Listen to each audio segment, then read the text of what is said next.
TVA, taxe sur la valeur ajoutée. Un concept si cher à tous les bons comptables qui se respectent. Un concept si cher que vous devez maîtriser si vous êtes comptable ou vous allez le devenir. Dans le cadre de cette vidéo, je vais décortiquer la taxe sur la valeur ajoutée avec les grands concepts mais aussi sa comptabilisation. Parce que ça, j'ai accompagné tellement d'étudiants qui bug un peu sur cet aspect-là et je vais essayer de vous le décortiquer, de vous le vulgariser à ma manière comme d'habitude. Évidemment, si vous souhaitez recevoir les autres vidéos de la chaîne YouTube Les Geeks des Chiffres, abonnez-vous directement parce qu'il va y en avoir beaucoup qui vont arriver encore et encore. Je vous dis, prenez place, prenez évidemment surtout des notes parce que ça c'est hyper important que vous regardiez cette vidéo et qu'elle vous serve vraiment à quelque chose et pas que vous la regardiez et vous passez à autre chose. Donc sur ce, n'oubliez pas de nous suivre sur Instagram. On commence à être de plus en plus actifs, on vous raconte nos stories, les petites folies qu'on peut faire un peu de temps en temps. Donc ça vous permet de voir les coulisses de la chaîne Les Geeks des Chiffres. Donc voilà, sans plus attendre, j'arrête et c'est parti pour le cours.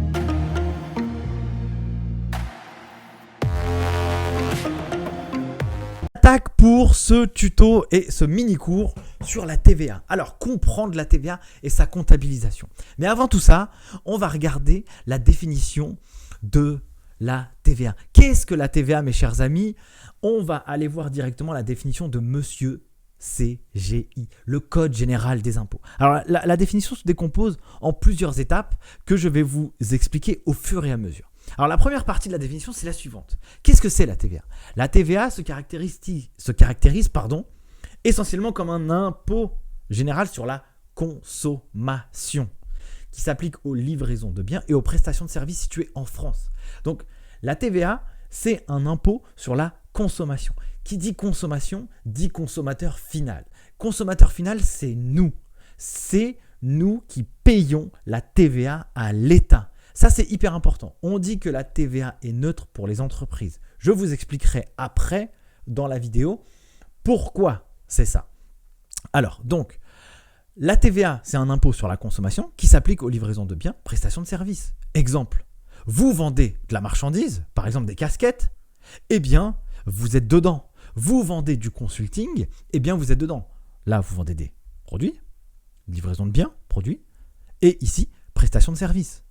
D'accord? Donc, se caractérise comme un impôt qui s'applique aux livraisons de biens et prestats de services. Voilà, ça c'est une partie de la définition du Code général des impôts. Mais pas que, ça continue. L'assujettissement à la taxe est déterminé par la nature des opérations effectuées ou des produits concernés, indépendamment de la situation personnelle de l'assujetti ou de son client. Et ce qui est important ici, c'est que l'assujettissement, une entreprise, est assujettie à la TVA en fonction de la nature des opérations qu'elle effectue ou des produits qu'elle vend.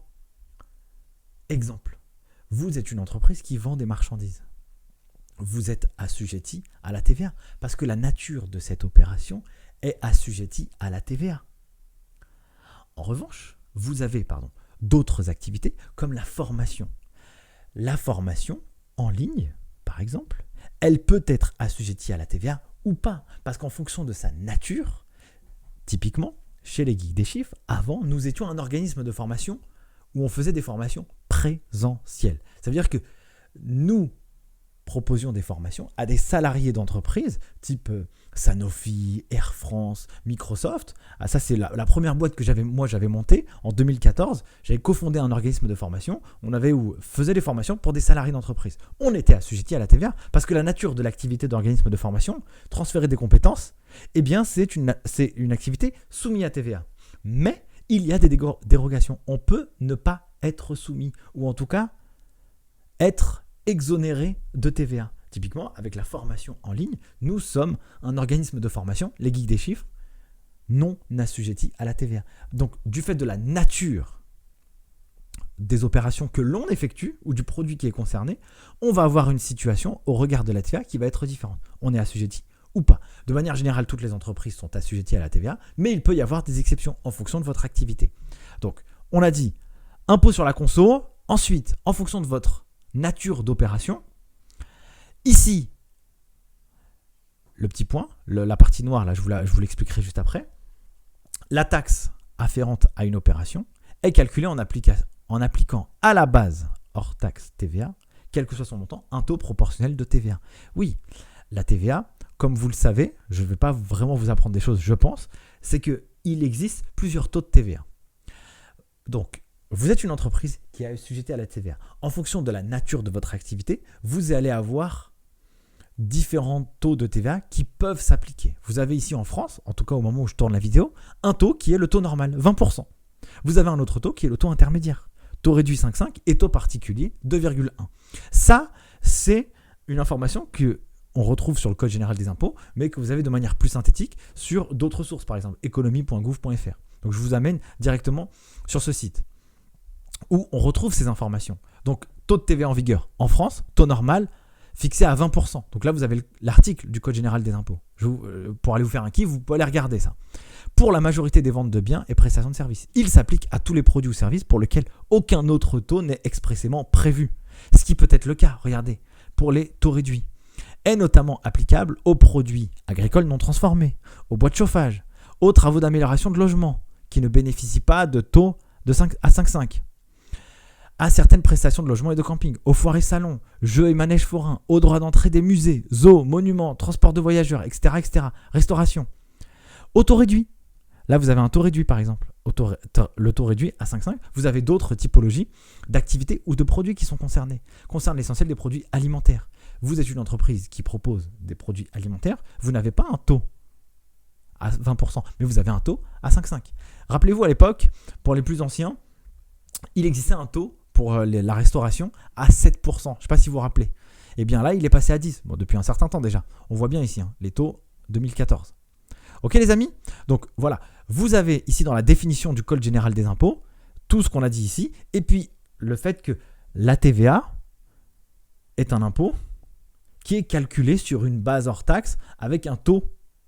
Et ça, le taux, eh bien, il est différent en fonction de la nature de notre activité, par exemple. Alors, je continue la suite de la définition, ce qui était ici, là, en noir. Alors, ce qui était ici en noir, ici, la taxe est liquidée. Alors ça, c'est hyper important. De telle sorte qu'à l'issue du circuit économique, donc à la fin en fait, qui met le bien ou le service à disposition de l'acquéreur, donc nous, la charge fiscale correspond à la taxe calculée sur le prix de vente final exigé de celui-ci. Donc ça, je vais vous le démontrer par un petit exemple juste après, mais avant, je vais introduire une notion qui est hyper importante. La TVA collectée et la TVA déductible. En France, vous avez à la fois de la TVA collectée et de la TVA déductible. Alors, c'est quoi la différence entre les deux? La TVA collectée, je peux commencer par celle-là, c'est la TVA sur les ventes. Une entreprise, lorsqu'elle vend et qu'elle est assujettie à la TVA, en fonction de la nature de son bien, je répète, eh bien, elle va appliquer une TVA sur la base hors taxe qu'elle va vendre à un client. Donc, par exemple, 1 000 €, je vais appliquer sur ces 1 000 € de la TVA, donc 20%, donc ça va faire 200 €, ça va me donner un TTC. Et c'est ça que je vais facturer à mon client. Je vais lui facturer 1 000 € hors taxe, 200 € de TVA, 1 200 € TTC. Du coup, ça, c'est ce que je vais facturer à mon client et c'est la facture que je vais lui envoyer.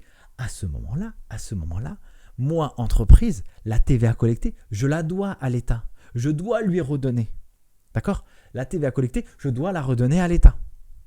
Inversement, TVA déductible, c'est la TVA que je vais avoir sur mes achats. Moi, entreprise qui a facturé mes 1 000 € de TVA, eh bien, je vais bien avoir des achats aussi. Peut-être que je prends un expert comptable, peut-être que je prends un expert en communication, peut-être que je prends, j'invite des gens au restaurant, etc., etc. Eh bien, sur ces factures que je vais avoir de la TVA déductible. Et la TVA déductible, ça, c'est la TVA que l'État doit à l'entreprise. D'accord?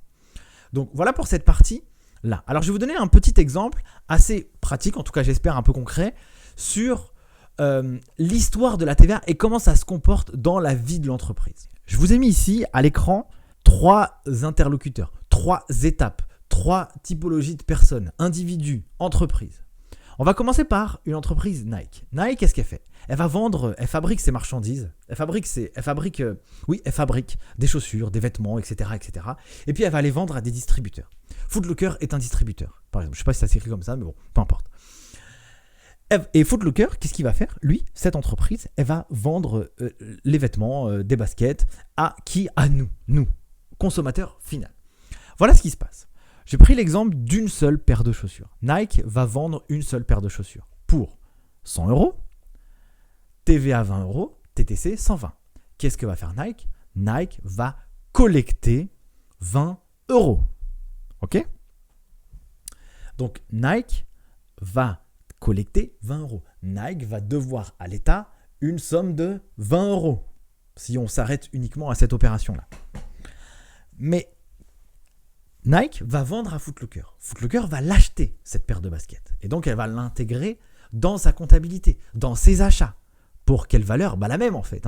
100 €, 20 € de TVA déductible par contre là, puisque Footlocker achète. D'accord? Et pour une somme, après TTC, de 120. Donc 100 € hors taxe, 20 € TVA, 120 € TTC. Si on arrête là l'opération, on voit bien que ici l'État n'a strictement rien gagné dans cette opération. N'a rien gagné. Et on voit bien que ici, la TVA collectée, TVA déductible, c'est nul. D'accord?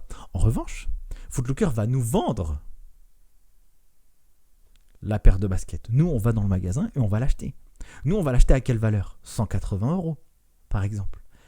On va l'acheter TTC, nous. Il n'y a pas d'histoire de TVA déductible ou collectée ou je ne sais quoi. Nous, on achète la paire de baskets 180 €. 150 € hors taxe, TVA 30 €, 180 €. Ça, c'est le prix que nous, on paye. Sauf que qu'est-ce qui se passe après? Il n'y a plus de continuité dans l'histoire de la TVA. Nous avons payé, nous, consommateurs final, la TVA. Par contre, qui c'est qui va la donner à l'État pour notre propre compte? C'est Footlocker ici. Parce que Footlocker, lui, il a la TVA collectée là. D'accord? Il va collecter 30 € de TVA que nous avons payé. D'accord? Et donc, c'est Footlocker qui va donner la TVA que nous avons payée à l'État. Ok les amis? Donc voilà pour cette partie. J'espère que j'étais clair. Donc maintenant, comment ça se passe au niveau de la comptabilisation de la TVA? Alors, voilà ce qui se passe.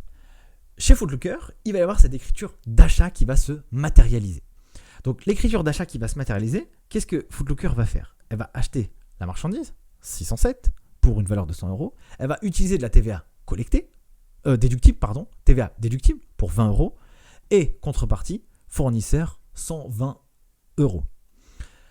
Voilà l'histoire de la comptabilisation. Ça, c'est chez Footlocker. On a acheté la paire de baskets. Maintenant, on va la revendre. Qu'est-ce qui se passe? On va faire une écriture comptable aussi qui va se matérialiser. Donc 707, on vend des marchandises. Maintenant, on va faire de la TVA collectée. D'accord? On va utiliser un autre code comptable. Vous voyez bien que c'est deux codes comptables qui sont différents. TVA collectée pour 30 €. Client, à qui? Client, nous, c'est nous. Client, nous. Je vais l'écrire. Client, nous. Ça, c'est les écritures de comptabilisation qui sont faites chez Footlocker dans les différentes histoires que j'ai dit. Les achats, la vente. Oui, mais maintenant, Footlocker va devoir faire quelque chose avec la TVA. Footlocker va devoir déclarer sa TVA auprès de l'État et lui expliquer ce qui s'est passé chez lui pour définir une TVA à payer ou un crédit de TVA. Quelle est la différence entre ces deux opérations, mes chers amis? La TVA à payer, c'est quand la TVA collectée est supérieure à la TVA déductible. Ce qui est notre cas ici, mes chers amis, dans notre exemple. La TVA collectée est supérieure à la TVA déductible. La TVA sur les ventes est supérieure à la TVA sur les achats. Ça, c'est ce qu'on appelle la TVA à payer. Le crédit de TVA, c'est l'inverse. C'est lorsque la TVA déductible est supérieure à la TVA collectée. La TVA déductible est supérieure à la TVA collectée, ce qui n'est pas le cas ici.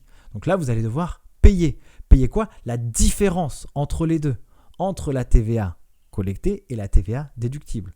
Donc si vous avez une TVA collectée qui est supérieure à la TVA déductible, vous allez devoir payer la différence à l'État lorsque vous allez faire votre déclaration de TVA. En revanche, si vous avez un crédit de TVA, soit vous demandez le remboursement de cette différence entre la TVA déductible et TVA collectée à l'État, soit vous imputez ce crédit de TVA sur les différentes TVA que vous allez faire au cours de la vie de l'entreprise, ce qui est souvent le cas, c'est souvent comme ça. Donc ça, c'est le cas de figure. Ici, nous avons de la TVA collectée, qui est plus important que la TVA déductible. Eh bien, nous allons constater une écriture de TVA, mes chers amis. Maintenant qu'on a fait tout le process, voilà ce qui va se passer. Donc, cette écriture de TVA, voilà comment elle va se matérialiser. Je vais solder les comptes de TVA que j'ai utilisés précédemment. J'avais de la TVA déductible, je la solde. Hop, je contrepasse. Étant donné que je vais faire ma déclaration de TVA et que dans mon exercice comptable ou dans mon mois, par exemple, je n'ai que 2 opérations, que ces 2-là. Voilà, j'ai fait ça et ça, c'est tout. Eh bien, lorsque je vais faire ma déclaration de TVA, je vais dire, cette année ou ce mois-ci, j'avais 20 € de TVA déductible, donc je décide de les déclarer. Boum, hop, je décide parce que y a les circonstances qui font qu'il faut que je le fasse plutôt. 20 €, donc je contrepasse, je solde le compte. Ensuite, au niveau de la TVA collectée, eh bien, je vais également solder le compte. Ici, TVA collectée. Je solde le compte. Et la différence entre les deux ira dans un code comptable, dans un compte comptable, TVA à décaisser. La différence entre les deux fait 10 €. Donc, moi, entreprise Footlooker, je vais devoir à l'État 10 € qui correspond à ma TVA à payer, la différence entre ma TVA collectée et ma TVA déductible. Voilà, mes chers amis, pour ce cours. Voilà pour cette vidéo, bravo de l'avoir suivi jusqu'à maintenant parce que si vous êtes là, c'est que vous avez été motivé franchement et donc ça je vous félicite vachement. Évidemment la TVA, il y a énormément de choses à dire encore et encore dessus. Là on n'a fait qu'une petite introduction, on pourrait en faire 20 vidéos entre la régularisation de la TVA, la territorialité, l'exigibilité, la TVA sur les débits, sur les encaissements, blablabla, j'en passe et des meilleurs. Si vous souhaitez vraiment aller plus loin sur ce sujet, sur le site internet lesgeeksdeschiffres.com, nous avons sorti, en fonction de la date à laquelle vous regardez cette vidéo, une formation spécifique sur la fiscalité. C'est hyper poussé avec énormément d'exemples. C'est d'un niveau Bac+3 parce que ça prépare une unité d'enseignement qui s'appelle le droit fiscal dans un diplôme qui est le DCG. Donc voilà pour cette vidéo. N'hésitez surtout pas évidemment à liker, partager si ça vous a plu et ça peut toujours nous aider. C'est comme ça que vous allez nous aider à continuer parce que plus on fait du contenu qui est utile aux autres et plus ça nous donne aussi le courage de pouvoir le faire. Sur ce, prenez soin de vous et je vous dis à très vite pour une prochaine vidéo. Ciao!